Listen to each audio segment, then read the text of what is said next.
everyone, welcome to another Friday special episode of Daybreak. I'm Snigdha. And I'm Rahel, and once a week, Snigdha and I break away from the regular format to come together and talk about things in business and tech that interest the both of us. You can think of this as the TGI Fridays version of Daybreak. Right. And it won't just be us. Depending on what we're talking about, we will also be bringing in a bunch of really interesting people onto the podcast. In this episode, we talk about Apple intelligence. We were joined by the Ken co-founder and reluctant eye-sheep, Rohin Dharmakumar. But before that, here are some weird things that people got in their online delivery packages. It's been a very weird week, no, for online shoppers in India. Yes. Like, some of them have found some really unpleasant things in their deliveries. And all of this happened within a span of 1 week, Snigdha. Correct. Okay, so let's start at the top. Mm. There was this Mumbai-based Zepto customer. Yeah. Okay, he's a doctor, and one day he wanted ice cream. Okay. Okay, normal enough. Yeah. So he orders a cone from a Pune-based ice cream company called Yummo Ice Cream. Yeah. Okay, On Zepto, right? on Zepto. And as he was eating it, Yes. this is quite disturbing. Fair warning. He bit into something weird, Something fleshy? something fleshy. Yes. Disgusting. And guess what it was? It was a severed human finger. I And don't know whether to laugh or cry. same. So obviously the news goes viral and police conduct an investigation and they find out that the finger actually belonged to a Yummo factory worker who had suffered an injury at work. I have so many questions. Yeah. Like, didn't he know that his finger went into the ice cream or into the machine? How did they not stop? How did Yeah. they not check? Exactly. It's very bizarre. But yeah, just a few days after that, this Bangalore-based couple received their Amazon parcel that I'm sure they were very excited to get because it was supposed to be an Xbox controller. Wow. But they got an unwanted pet for free. I mean, I'm laughing, but it's not funny because it was quite dangerous. Apparently, it was a spectacle cobra, and we know they are highly Shucks. poisonous. Yeah. But thankfully, it was stuck to all the tape in the packaging, so it couldn't really move. And mercies, of course, it became the subject of many jokes online. And this one guy called Rahul Dev on Twitter made a very funny joke about it. He posted a video of the package and the snake wriggling. Your descriptive words are sorry. really killing me today, Snigdha. So the caption on the video said, "When you receive your X in the box." Oh my god. You get it? This is why Twitter is still relevant. It's because of people like Rahul Dev. True. Okay, and then yesterday, it gets worse. Okay, an Instagram user claims to have found a dead mouse in a bottle of Hershey's chocolate sauce that they ordered on Zepto. That is more disgusting than the human finger, I have to say. We should put a poll on Spotify.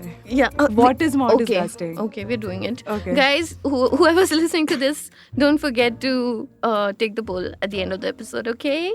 Okay. Basically, think of this as a PSA for all your future online deliveries, okay? Just watch out, guys. You don't know what you'll end up getting in the mail. And now on to our main segment. Enough of laughing and giggling with Rahel. It's gonna annoy some people. For sure. Apologies to the haters. But yes, Apple held its Worldwide Developers Conference, or WWDC, a little over a week ago. And it's still making the news because the company made a very important announcement.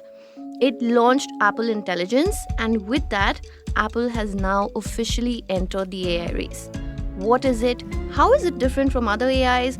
What about privacy? And most importantly, why did a company like Apple come so late to the AI party? Stay tuned to find out.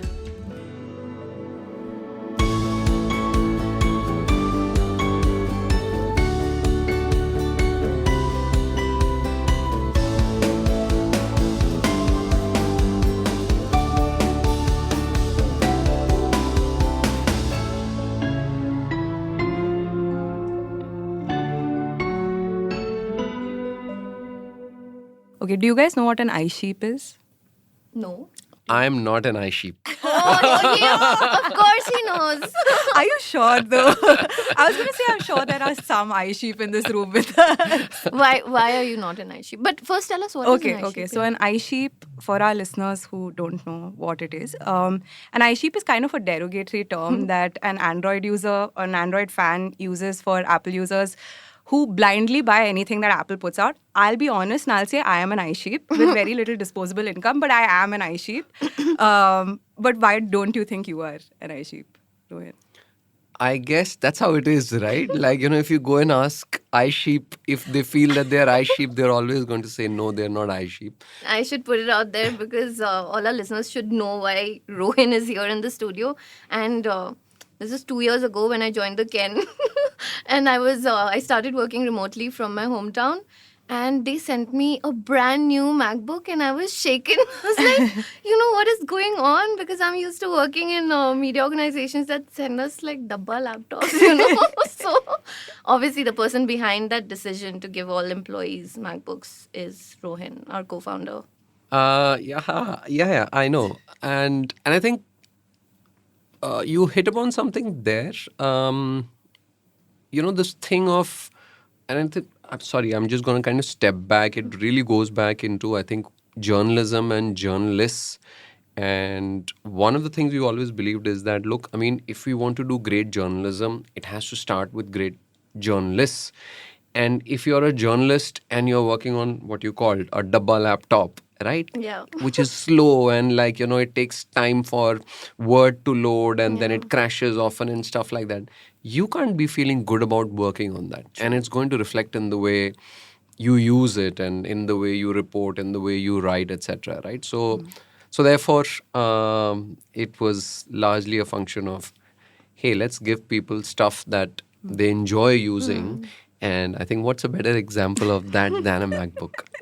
True. Well, I mean, can't disagree to that. Now that our biases are kind of out of the way, let's Preferences, you mean? Our preferences, yes. We're very objective journalists here in this room today. But let's get right to it, right? So we know that Apple held its annual WWDC, the Worldwide Developers Conference, or very respectfully, Software Nerds Coachella, a little while ago. Rohin, can you tell us what WWDC is and why people are so excited about it every single year? So I actually don't think the way Apple does it is it's for software nerds. Yes, I mean, if, WWDC is when they typically announce features which they target at developers because ultimately Apple makes hardware products and the software that runs on those products are made by largely independent developers, right? And those developers need to know what are the new features, what can they build with. But yesterday, in preparation for today's conversation with you folks, I actually went and watched Apple's WWDC video on my Apple TV.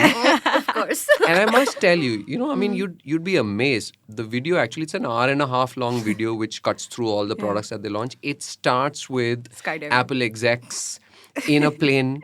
All dressed up, and of course it's like staged, right? All the Apple execs who actually spoke at WWDC, they jump off a plane and parachute down to the Apple campus, and their parachutes open one by one, and they're pride-colored, rainbow-colored parachutes, and they land. And then that's Such how a dramatized spectacle. it is. Yeah. So it's, nothing that Apple does, and I'm sounding like an eye sheep, I know that, so I apologize for that, is just, a given. Right? Another company, you could say, hey, this is for developers, what's in it for us? But not Apple, right? So I think most people, I mean, other than developers, their focus has been on Apple Intelligence, right? That Apple announced. My first question is, why are they not calling it Apple AI? I have a question to your question. What's your phone? Apple, but it's a very old Apple. What do you call your iPhone. phone? Sorry, what was that? It is an iPhone. It's an iPhone 2020 Rahel, SE. what's your iPhone product? 13. How come you don't call it a smartphone? That is true. Why do you call it an iPhone? Right? Yeah, it's Because it's almost like a status symbol. yes, also, but right? let's think. Okay, let me ask you another question. Right? Where do you get your apps from? on the iPhone? From the Apple Store. Yeah. From the Apple Store. from the App Store. Sorry, from the App Store. Yeah. But why is it like? Where do you get? What's the? I think comparable store on Android. What's it called? Play Store. Play Store. Yeah. Right? We all install apps, but the App Store is Apple's.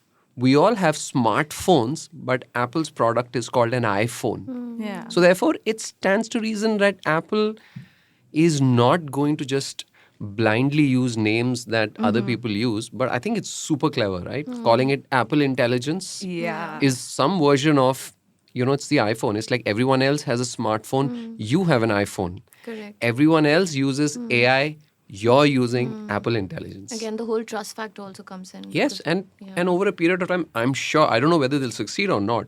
What they're trying to figure out is whether people trust Apple Intelligence and they say, I use Apple Intelligence instead of just AI. Just like today, you say, I use an iPhone, right? I mean, if you remember the earlier days of the iPhone, when you sent emails, even now, I think it still persists, is that the email will say, sent from my iPhone. Yeah, it does. Yeah. Why? Right? Because it's saying that, yes, technically, an iPhone is also a smartphone, but it's an iPhone. Similarly, everyone else has AI. We have Apple Intelligence. Yeah, that whole ad, no? An iPhone is an iPhone. That's Right? true. Yeah. That's what's happening here. They're trying to essentially take over a space which already exists and brand it and make it original to them and their users. Yeah, and the acronym in itself, right? Like it is basically just rebranding AI. Apple Intelligence is AI. So it's very interesting that they've done that and it was this big announcement and things like that. But when it comes down to it, Apple Intelligence is essentially doing what generative AI for the last 2 years, we've kind of seen doing already, right? So it's whatever, like proofreading your emails, booking your flight tickets, you're editing images, you're making these fancy illustrations and all of that. We've seen all of it before, especially in the last 2 years. But what makes Apple Intelligence so different? Okay, again, let me ask you. Yeah. You said that we've all been using it. Have you?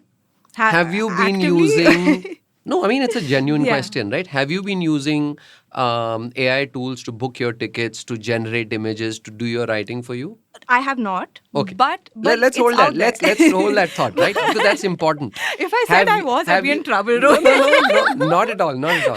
No, Snigdha, not have really. you? No, not And I think really. that's Right. the opportunity. Right. What's been happening over the last year or two is that there is this wave of AI and generative AI and LLMs that are out there, and people have kind of dipped their toes into it, tried them out. If you remember the early days of ChatGPT, people were generating, oh my God, look at what this, right? Yeah. And like LinkedIn was full of people posting images and like text. You don't see that now, right? So there was an initial wave of interest that people had, and then it's kind of tapered off.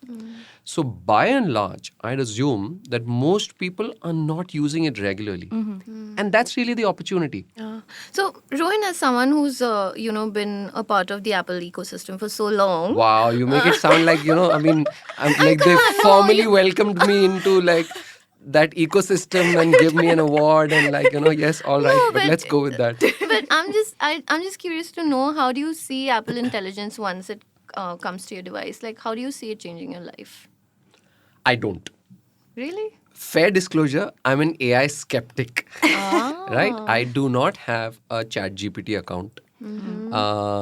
I do not think that this approach or this world we're in where AI is the hammer and everything else is the nail, which means we got to take AI to solve literally every problem, whether it wants to be solved or not. I'm not a huge believer in it, right? So therefore, from my life's point of view, I don't think, maybe I'm just old, maybe I'm just a grumpy skeptic. I don't know. I mean, that age does that to you. But I don't think it's going to change my life. But I do feel that there's a lot of value in it for a lot of people out there, right? Like, and of course for Apple and for many other hardware companies. Right. But And software companies, sorry. But do you feel, like we just spoke about that a little while ago as well, right? As it gets more integrated into your device, maybe you'll be using it without really knowing that you are, and then it'll become like forcing you, right? Perhaps, but not in the way right now, the way at least Apple has introduced, the way Apple introduced its AI features is that it'll always tell you that you're going to use, Okay. right? So like it'll for be a instance- choice? Yeah, it's a choice, right? Like, Okay. do you want to generate an image? And they even go and say these are the 3 specific styles of images that you can generate in it, right? Do you want assistance while typing a document, etc., right? So I'm one of those people who's like, is there, do you use AI in any form in this? Please turn it off. I don't want that. In fact, I'd probably pay a premium for services that do not use I feel like AI. we should do a follow-up episode in 1 year's time and Yeah. see where Rohin stands with Apple Intelligence. But while we're on the No, subject... but sorry, I mean, to interrupt you, Rahel, but I do, like I said, this is me. Of course, But I yeah. do feel that most people are going to find a lot of interesting things Yeah. that they can do from, like, the most mundane and silly of things. Like, for example, you're messaging someone and you want to insert a, image or like an emoji that you made up, which is Yeah. original, right? Or you're writing an email and it automatically, like, Yeah. suggests a What better are they way to calling write it, etc. Genmoji. I think they're calling it Genmoji. Yeah, that's right.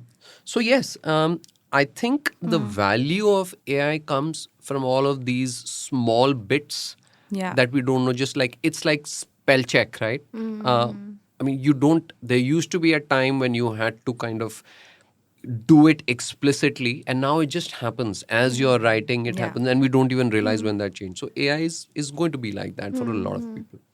I think now is a good time to talk about Siri. Yes. Right? So irrelevant for so long, and suddenly with Yeah. Apple Yeah, Intelligence, it's something changing, yeah, because for the longest time it's been the butt of so many jokes and memes, It's bad. right? It's bad. It's so sad. In fact, I think that's one of the things that Apple is getting called out on, is that Siri has, for the right reasons, it does not have a great image in the mind of Apple customers. If you ask most Apple customers, what is the worst thing about an Apple product? Many of them would say Siri, right? Like, I mean, so I get it. From Apple's point of view, they're like, we want Siri to continue and get better. But in the minds of customers, Siri is like that, like, Relic.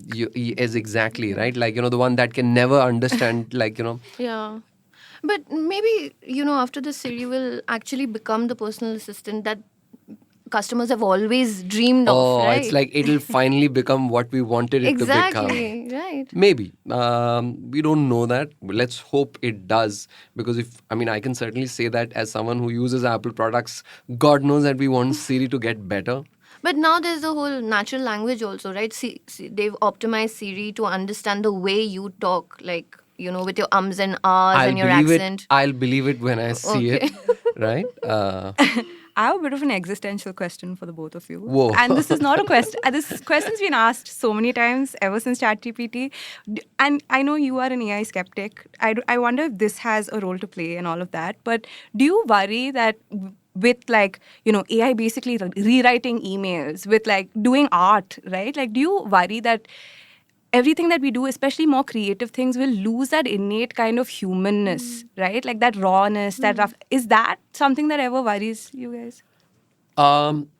It doesn't worry me because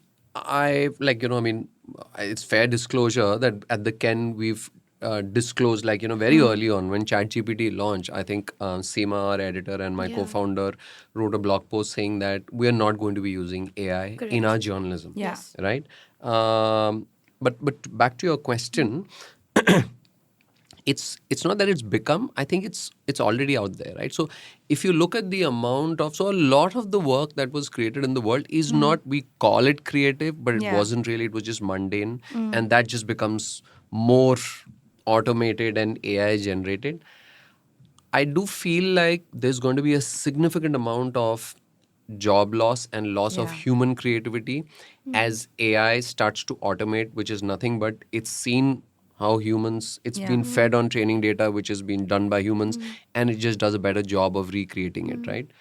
But there will be, the counterintuitive point to this is that as more and more stuff which was formerly human generated and creative gets automated, I think some parts of it become more and more valuable, right? And I think a great way to think about it is probably if you look at the luxury market, right?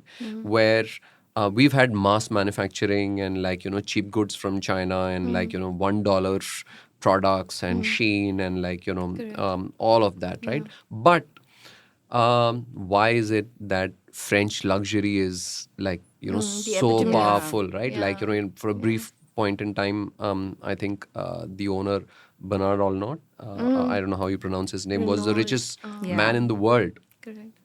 Well, there are things that I feel which people will value. And Like the Hermes handmade. yes, I mean, bags. and you can charge a Yeah. premium for it. So I do believe that, yes, Rahel, to your question, AI and LLM tools will kind of take over and generate this certain kind of, like, you see, I mean, you can see it, right? When someone writes a mail to you or resume, you can immediately see the hand of ChatGPT or Yeah. AI in it. It's Exactly. overwritten, it's well just- capitalized, yeah. uses grandiose words and stuff like that, right? Yeah. You can see AI generated images and you immediately see it, oh, this is AI generated. So my counterpoint to that is that, yes, it will destroy a lot of jobs, which is actually something we need to do something about. But you're also able to therefore better spot it when someone writes to you as a genuine human. When someone writes to you, you can make out, hey, a human wrote this. Yeah. There's emotion here. There's some imperfection here. But then again, it's AI. It's going to keep getting better and better, right? Like it's reading our emails. It'll understand Perhaps. how we use language. I right? said that I'm an AI skeptic. The opposite, the other side of that coin is that I'm a believer in human ingenuity and creativity, right?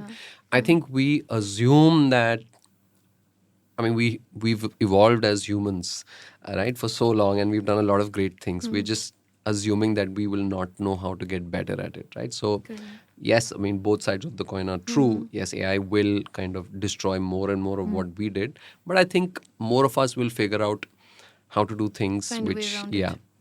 Okay. So now that we have an idea about Apple Intelligence, can we talk about why now? Why is Apple late to the party? Well, that's a great narrative, right? Really think about it. I was doing my research on this yesterday. Like, why do we think Apple was late to the party? When we say, like, what bus did it miss? I'll backtrace what I asked you folks, right? I asked you folks, how much of AI do you use in your regular lives? And both of you said no, right? Yeah. So clearly, and well, of course, me, I'm a grumpy skeptic. So have the three of us missed some bus? Right? So why has Apple missed the bus? We have this FOMO narrative which has been created by a lot of companies with vested interest in it. Well, great. I mean, I'm not, but I think we have to resist that and feel like, oh my God, it's over. I don't think that's true. Apple is Apple's product decisions usually follow their own rhythm, right? Right. They're not, a lot of other companies are usually following the trend. We got to be the first to the market. We got to be the second to the market. But Apple is like, well, we got to be, it's okay if we're late to the market by someone else's definition. But from got the it definition together. of our customers, Yeah. they're like, do you not ultimately when Apple Intelligence comes to your phone and my phone, I hope we find it more useful, right? Yeah. We are not going to be, why were you so late? Where were you the last 2 years when I was doing what exactly with AI? Yeah. I don't So know. you're saying it's more of a strategic choice. Absolutely. And I don't believe this. Well, even if I believe the fact that we are in this new age of AI and we are just getting started, right? How can it both be true that we're just getting started and Apple is also too late? What's interesting is that obviously this is a question that Apple's been asked repeatedly. Top executives have been asked that question. Why have you taken so long? Why the deafening silence with Gen AI? And their standard response has always been, well, we've been doing it all along, right? And when you think about it, I suppose it does add up to an extent because Siri, regardless of how bad it is, was one of the first voice assistant AI-powered voice assistants to be launched by a tech company. And then, of course, Microsoft and Google did it, and they just did it better. But yeah, I mean, it does kind of add up. Well, I mean, there I would kind of say that, yes, Apple has been behind other companies in terms of the sheer depth and quality of innovation that's happened at started with Google, whose researchers of course created the framework upon which ChatGPT and OpenAI is based, or OpenAI or Microsoft. They've done much more, or even Meta and Amazon, etc. Right? They've done much more than Apple. But I think it would be silly to frame that every company must follow AI or a technology wave in the exact same way.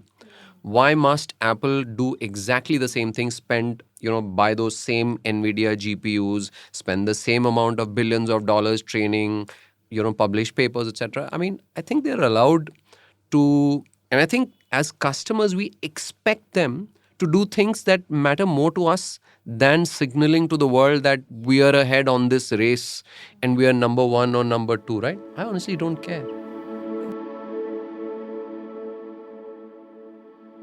Most people believe that if you're smart, work hard, and meet your goals, a promotion is guaranteed. But the truth is, a lot of talented people fail to get ahead, while seemingly ordinary peers blow right past them. So, how do organizations decide who gets promoted over whom?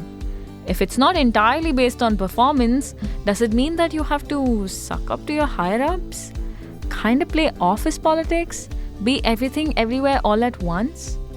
These were the questions I was exploring and assumptions I was challenging in the latest episode of The First 2 Years, an early careers podcast from the Ken. If you're starting out, and you're probably in the 18 to 25 age group, this episode is a great place to start. I am Akshay Chandrasekharan, the host.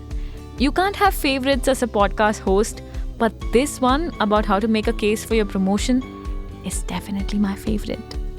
Click the link in the show notes to listen to the episode, or just look up The First 2 Years on Spotify or Apple Podcasts or wherever you get your podcasts. Thank you. Now back to Rahel and Snigdha. What you said about, why publish papers and all of that, what I feel is that especially now in the moment that we're in terms of like AI being, the development that's happening and all of that and all these advancements and all of that, I don't think that you can be quiet about it, right? Like especially top talent, right, that are developing AI. In fact, this is something that I've read about recently as well. Apple has a tough time retaining AI developers because they're so tight-lipped about what's going on, because you're not able to publish those papers and because you're not able to do those things. You're absolutely right. And I think we're going through this special period where the world just cannot have enough AI researchers and developers, right? Exactly, they are highly in demand, right? And there, Apple's culture of secrecy hurts it. Yes. But I would say that it's like with all trends, this too will pass. And I think secrecy has always been part of that, because they hold their cards close to their chest. And if that means that they lose some of the best. So, I mean, this kind of brings me back to the original point, right? If you see, I mean, we started by saying that Apple is late to the game. Apple is not at the cutting edge of technology. And therefore, those researchers who want to work on the cutting edge of research will not be an Apple. Yeah. Perhaps Apple is fine with that. Rohin, if you had to like briefly talk about some of the things that you think give Apple an advantage in the AI space, what would those things be? So, I mean, of course, the biggest thing is the sheer number of products that exist, right? Why is it that Apple's partnership with OpenAI does not involve Apple paying OpenAI for anything? It's because OpenAI wants access to the billions of users. Like even just in this room right now, we have 3 MacBooks in front of us. We have 3 iPhones. By the way, the base for, we will not be able to, like, none of our phones will be able to run Apple Intelligence, but all 3 of our MacBooks will. The 2 of you have M1, I think mine is an M2. They all run, right? So hardware is, and devices is Apple's strength.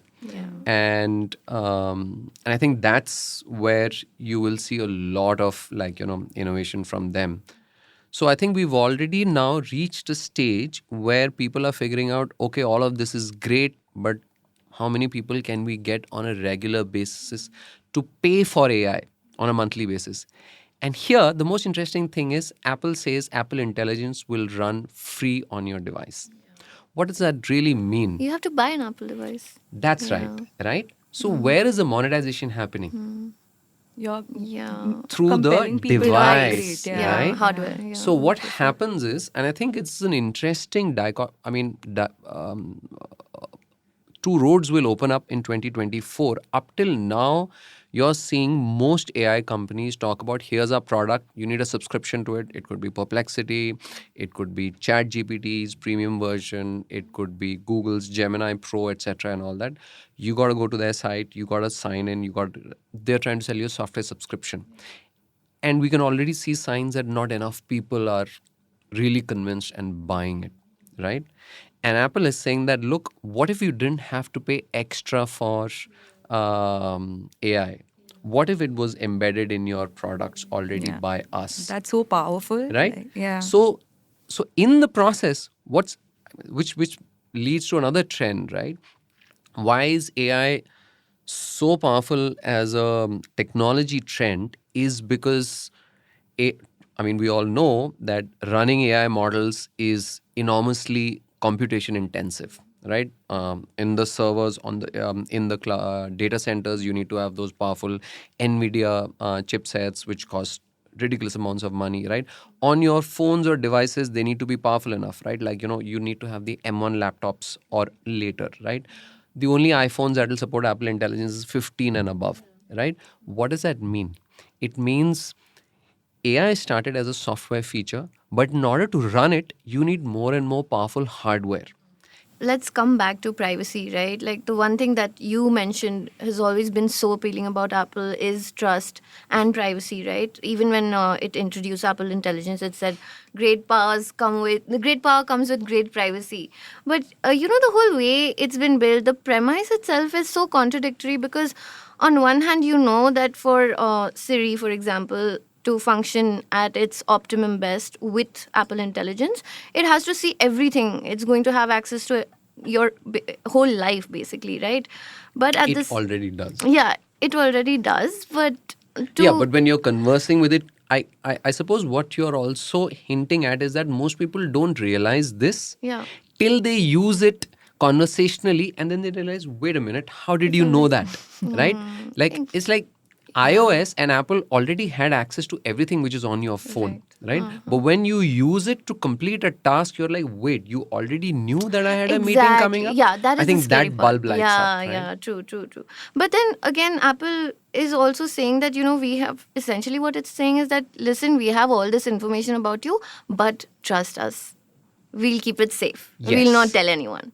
Right. So then it's much more than that, actually. We'll go into the technical details of it. But at a fundamental level, you're absolutely right. As a consumer, you have to decide, do I trust Apple with this information? Right? And that has to be a binary yes or no. Right? And what I'd add to that is that, do you feel like, and usually when I'm kind of thinking about these things, it's like, do you feel that Apple would lose a lot of value if it lost its customers' trust in it? Yes, of course it would. Right? So Apple has everything going for it to maintain that trust, because it monetizes that trust, actually, right? Like, and privacy is at the heart of it, right? So if you knew that Apple is somehow selling or leaking your information to others, then you would trust it less, right? So therefore, like I said at the beginning of the conversation, there is a capitalistic motive at the heart of the reason why Apple is so careful about privacy and trust, because that's why we give it more money. That's why we buy more and more products each year. But to go back to your question about privacy, for many years now, Apple's products have had very secure, engineering and technology to make sure that parts of it are so secure that like nobody else can get access to it, the way it uses encryption, etc. Right? And even with Apple Intelligence, what they're doing is that a lot of the computation happens on the device. And then there it goes, if it can't happen on the device, it goes to a private cloud, which is they specify that it's a cloud, it's a data center owned and run by Apple. Running what chips? Apple chips, not NVIDIA chips. So one of the most interesting things is Apple seems to be one of the rare large companies which is not dependent on NVIDIA chips. Again, it probably comes back to the fact that they're probably not doing the most advanced work on it, which requires NVIDIA's expensive chips. Right? So, but anyway, so this private processing that happens on your iPhone. Then there is server processing which happens in Apple's data centers, By the way, I mean, I read a lot of interesting, they're too technical to get into right now, but there also the way they've designed it is that when your phone makes a request to the cloud, right, it does not reveal identifiable information. In fact, when it reveals to the cloud, there is this layer in the middle which takes, let's say your phone is making this request and it needs some work done in Apple's cloud, right? So this layer in the middle decides, here's Snigdha's request. I'm going to take it. I'm going to break it up into 3-4 different parts, and I'm going to give it to different parts so that each one part does not know what the other is doing. And then I'll send you the. And by the way, after a while, those machines are going to reboot so that there's no information. So Apple is going out of its way to make sure that. And why do they need to do that, right? Because in our minds, we're like, is my data really safe? Because we are in this new era where we are like, everything in my life is probably like, up for grabs. Is there someone I can trust? So I think so therefore privacy I feel is like a huge thing for Apple, because the more privacy it signals and offers us, the more we trust it and the more money we're willing to pay it. So that I sheep. I sheep. Trust Just comes call back that to I episode. sheep. But honestly, it's incredible. We've been doing our reading as well, and when you hear about the external cloud designed by Apple, all of that, the fact that they're shredding your data after your request is done, all of that, it's incredible to think about. Okay, but let me play devil's advocate here. At the end of the day, what you're doing is, especially when you're outsourcing a request, right, to a cloud, your data is out there. So say hypothetically there's some sort of network glitch, there is that potential for.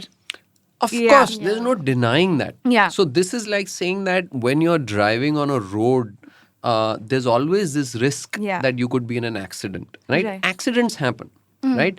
It's possible.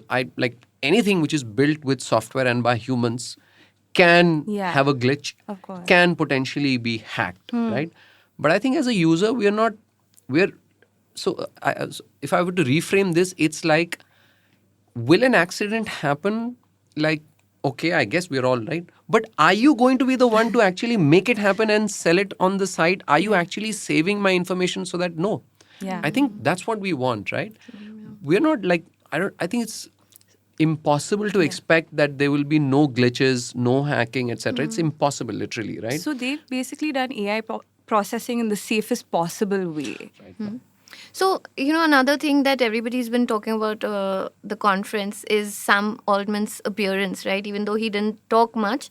But again, we know that Apple has collaborated with OpenAI to integrate Siri with ChatGPT, right? How is that going to play out, Rohin? Because, there's been so much criticism about and concern about privacy and copyright with regard to OpenAI. This is Apple, right? So the fact that Sam Altman was there in the audience and they talked about OpenAI itself is a huge thing, because Apple does not like talking about other companies when the show light is on it, right? But that said, just like the hardware point I mentioned earlier, where everything that Apple does, in some senses, if you kind of trace a strategy, it's like we will redraw the lines of battle so that it suits our advantages, right? So if you look at OpenAI and the fact that Apple is not paying it, right? And I've been reading a bunch of interesting things around it, right? And I think the most interesting thing is the App Store, right? Is Apple making most of the apps itself? No, not really. What is the App Store? App Store is tremendously profitable for Apple, right? I mean, we're on the App Store. We sell through the App Store, the Ken's apps.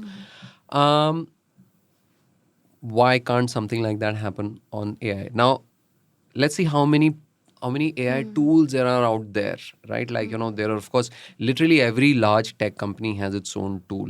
Lots of smaller ones have. Are you going to go and start creating accounts, paying subscriptions for each one of them? So I think what's again missing is the space for an aggregator. And I think again, this is something which Ben Thompson and Strategy talked about, is Apple as an AI aggregator, right? So most people don't have the time and patience to create multiple accounts and paste one prompt and then look at the bullshit that's generated in one place and see if it's different in another place and stuff like that, right? They're like, so what Apple and the great place that it finds itself today is that while it may have fallen behind in someone else's definition of what the AI race is, the AI race is actually wide open. So there are no clear winners. Yeah, so There's even OpenAI. Sorry. No, I was just saying that Apple has not said that it's not going to. It's only going to use OpenAI. It will not, Yeah, right? yeah. Because Apple in this is in sort of this kingmaker position where it's like we've got these billions of users who are using our devices and who trust us, right? And now it's got on the other end, it's got OpenAI, it's got Google, it's got Microsoft, it's got like all the other companies in the world. By the way, regardless of whatever you may hear, none of who are significantly better than the other. Like you may argue that OpenAI is the best. Yes, I mean, it's true. But it's not that OpenAI is 10x better than like, Google, for instance, right? Maybe 1.5x, right? So this suits Apple because then essentially it gets to play off all of these against the other, right? And it can say that we're offering OpenAI right now, but you could also have Google on it. You could also have Meta on it. You could also have others on it. And I can easily envision a world where there's some version of the App Store for the AI store where third-party tools are available through Apple, mediated on its terms, where OpenAI becomes just one of the AI services that is available to a user. And I'm fine with that. Like, again, if I'm using an Apple device, that device is my window to the world, right? Exactly. I don't need to go to different places. It's like if that device can mediate my need for apps or services, why not? Why not? But you know who I'm feeling really bad for in all of this? Microsoft. Because first of all, you invested all this money in OpenAI, and then OpenAI goes and strikes up a deal with your biggest competitor. I wouldn't be too sorry about them. Their stock is doing a tear, and I think under Satya Nadella, they've done a brilliant job of refocusing on AI. And in fact, they're starting to kind of swing to the other side, right? Like, the entire recall thing is just creepy, right? Like, I literally have one Windows PC in my home. My son uses it, and I'm like reconsidering. Of course, thankfully, it does not have the hardware to run this new nonsense recall-like feature, which they've anyway kind of like, put the brakes on, but I wouldn't feel too sorry about it, right? In fact, if there's any company that I feel sorry about, it's Google. Because literally the underlying research for everything that the current Gen AI and LLM models came from Google, and now it's kind of playing catch up. And right, so, but to go back to that point about OpenAI, I think you're absolutely right. I think it's by design that Apple has talked about them as one of the partners. And I think it's fantastic that as a user, you can use ChatGPT without creating an account. Yeah. Right? And Apple will anonymize your information. So today, if you have to use ChatGPT, you have to go to ChatGPT, create a login, right? And right? But Apple is saying you don't need to do that. Now imagine the benefit to you as a user. You can now get the benefit of AI without having to hand over everything. So if you have to kind of view this as two sides of a coin, on one side is your device with all your information on it, everything about your life, right? And work, because we're also talking about Macs, which Apple has access to. Right? And on the other end are all these AI companies which desperately want access to that. Right? They will go to the lengths like taking screenshots every few seconds to figure out what do you have on your device. And Apple is like, wait a minute. You're not getting your hands on any of that. Here's anonymized private data. Here's a request. Just tell me what your answer is. I will relay it back to my user. Right? I mean, that's great. That's Apple playing off one AI company against another. Elon Musk has told all his employees that if Apple integrates ChatGPT into the devices, then they're not allowed to bring or use Apple devices. That's Elon, and of course he has Grok, which is their rival. Very funny.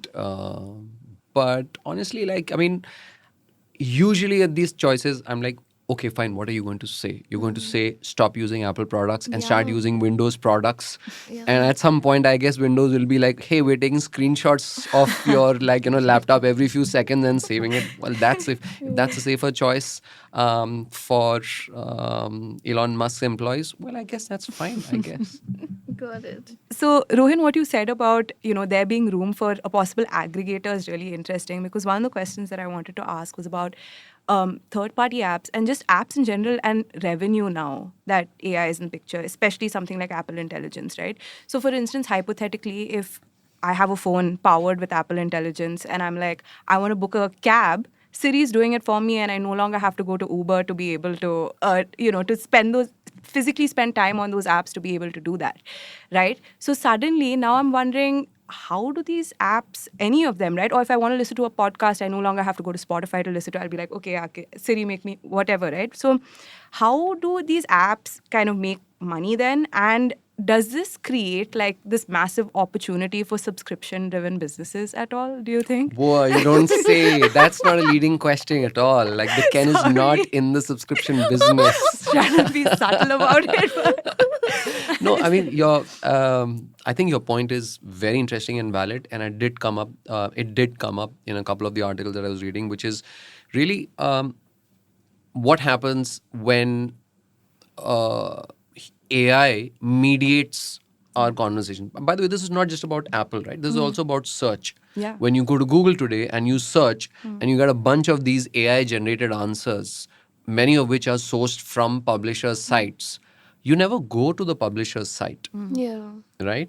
So that mediation is happening, which is one of the reasons why everyone is like, oh my God, AI is going to rewrite the world, because they're like, whoever controls that middle layer decides what the user's attention and money is spent on, hopefully. So, but to come back to your point about Apple, it's absolutely right. If you use Siri, and Siri, let's use both the examples, right? Let's talk about Uber. Now, does Uber really care if you're opening the Uber app and looking at it, or does it only care about the booking? As long as Uber got the booking, I think it's all right, right? But let's use the other example of Spotify, right? Now, does Spotify care where you're coming from as long as a stream is sent to you? Well, not exactly. Why? Because there are apps that are dependent on your engagement and time, because they monetize that through advertising, right? If you don't open the Spotify app, right, then Spotify has fewer chances to be able to monetize your attention on it. And that's absolutely a risk. But like I said, this is not for just Apple. It's like, we're the Ken.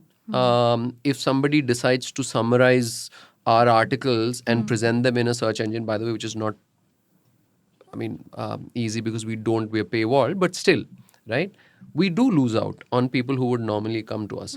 So I think apps that are dependent on users opening, those apps every day and spending time looking at them are at risk. Yeah. Because now it's like, why do I need to kind of... But of course, there are like super categories like, the TikToks of the world or YouTubes of the world, which are very hard, which are kind of stream-based apps where it's very hard to think of, a TikTok or YouTube as, I'll just send you a particular video and nothing else. Exactly, yeah. Right? So will these apps also have to kind of optimize for Apple Intelligence? yes, the same way I think all of us in the earlier wave, maybe 20 years ago, 25 years ago, optimized sites for Google search or search engines, right? People would write search engine friendly copy, be open to search spiders, etc. Right? Now it's already happening, right? Like, there was a recently leaked OpenAI presentation where they were offering publishers and advertisers the ability to be better featured in chats, right? So that's already happening. So companies will have to figure out. So just like search engine optimization used to be a thing, right?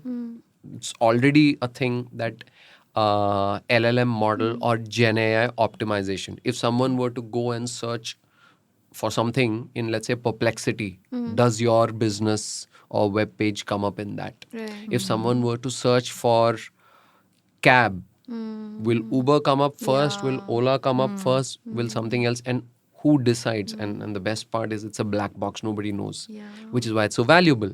Because when it's a black box, the owner of that black box gets to control who to guide it to. Right. Thank you so much, Rohin. Thanks, but Rohin. before we go, recommend a movie or a TV show that you watched recently that really, that you really liked. Okay. So, surprise question. I've generally not been a fan of Indian movies for a while because I found most of them very overacted and like there's this thing of suspension of disbelief. I could never suspend my disbelief when I'm like, who wears stuff like that? Who speaks like this? Who has makeup like this while they're like, Who fights working like at this? home? Yeah. Exactly, right? But I've been like, enough of my colleagues at the Ken have told me that like, you got to start watching. I'm a Malayali, right? Oh my Like God, you got to yes. watch Malayalam movies. And I'm for the longest time really, and I kept reading about this Malayalam movie renaissance that's been happening over the last 10 years where it's like, absolutely creative stuff. So I'm on that right now. So, and I think I'm sure many people would have already probably watched it, but Avesham. Right, I watched it. I watched it by myself the first time, and my 14-year-old was walking across the room when I was watching it, and he just sat down with me and watched the last 15 minutes, and he was like, "Wait, what was that?" Then we rewatched it together, and then after that we watched Minnal Murli, which is another movie, and then he came to me, and he's never watched Malayalam movies in his life. Right, he's coming to me and saying that, "How did Malayalam movies get so good?" Wow. So I was like, so now I'm on this, Malayalam movies binge, which started with Avesham for me. Nice. Amazing. I watched The Great Indian Kitchen, which is also another Malayalam movie. Oh yeah, So which good. is yes. I've Brilliant. been meaning to like. I feel it's a little too gritty. I've been putting it off because I'm like, do I really want to kind of? It It's really very tests your unsettling. patience Yeah. as the audience, but you Yeah. really have to give it that. Yeah, it's an amazing you know, movie. Yeah, it's very good. Any recommendations from you, Rahel? Oh my God, Bridgerton, the new Ah, season. So good. I'm sure everyone's seen it already, but I haven't. oh, you should. I've seen the first season, but I think I lost interest after Oh, that. I I'll didn't just be enjoy it honest. so much. Yeah. You should watch Queen Charlotte.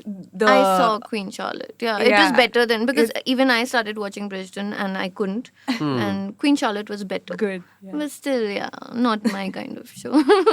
Yeah. That's about it. That's Thank a you wrap so from much, us. folks. Thank you for your time. Yeah, today is also the day that I'm no longer a podcaster. Yes. Oh, yeah. Sadly, I had to call Curtains on First Principles, which was my podcast, which I'd been Yes. running for roughly the last 2 years. We've decided to stop it. But it was doing so well, Rohin. Why? So there's this thing which they teach in journalism and in literature, right? It's called kill your darlings Yes. or Somerset kill your Maugham, I babies. think it was, Multiple people have Yeah. said that, right? Yeah. So there's another one which is the king is dead, long live the king, right? So it was great. It had a great run. And I honestly learned a lot interviewing a bunch of roughly 41 founders we interviewed over the last 2 years or so. But I think its time is done. And I think there's more interesting and relevant stuff for the times that we live in. There's a lot which is happening in the world of tech, of business, for which I think there should be better podcasts out there. Hint, Right? hint. So Wink, wink, hint. yeah. So we're Something's coming. absolutely like I'm working on a new podcast. We are working on a newer podcast, which is very exciting. Yes. So watch out, the two of you. Oh, I'm no. coming for Daybreak. Number Number one. Oh, by the way, that also reminds us we hit number one on Apple charts on did. Tuesday. Really, for- tell us about you hit number one in the Okay, morning, and then what Rohin. happened? Then we Unnecessary. dropped to number 3 when we were cutting the cake. That's right. It's important to stay humble, it was good because it would have gotten to our heads otherwise. So this way we just keep getting better and better. But yeah, thank you so much to all our listeners Yes. for all the love and support. All right, that's a wrap. Thank you. Thank you both of you for having me. Thank you, Rohin. Daybreak is produced from the newsroom of the Ken, India's first subscriber-focused business news platform. What you're listening to is just a small sample of our subscriber-only offerings. A full subscription unlocks daily long-form feature stories, newsletters, and podcast extras. Head to theken.com and click on the red subscribe button on the top of the Ken website. Today's episode was hosted and produced by Rahel Philippos and I, Snigdha Sharma, and it was edited by Rajiv CN.